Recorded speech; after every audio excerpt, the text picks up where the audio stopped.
任生啊，請問你平時習慣放喺左邊定右邊㗎？曳啊你！我左唔放右唔放，就放你裏邊。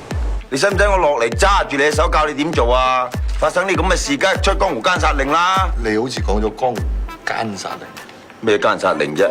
嗰個反骨仔馬佬嚟噶嘛，梗係出江湖追殺令啦，係女先出奸殺令嘛！哇！阿發聽錯啊！就算係都唔使咁大支啫，好痛喎！啊，任恩狗啊，如果你唔交翻批貨出嚟咧，唔係怪我對阿嫂咧唔客氣喎。佢少條毛，你都好大鑊。同我將佢啲衫逐件除低，影清影楚，然後將佢啲相寄俾佢老公。佢哋除低晒嗰啲衫，影咗輯相。哥哥，把家婆出去同佢影過，休都會，你揸走。要播就一齊出去播，唔可以，你唔可以有事。哥哥，其實有啲人注定咗為其他人死。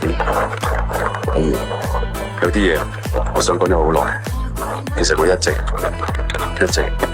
都愛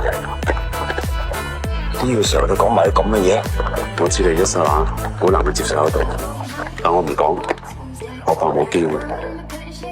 我本來唔係基，我一直都中意女人，直至跟咗你，我好敬佩你，我開始關心你，慢慢我覺得我真係可以為你死。我覺得呢個世界冇一個人比你更重要，包括我自己。我大概都理解嘅。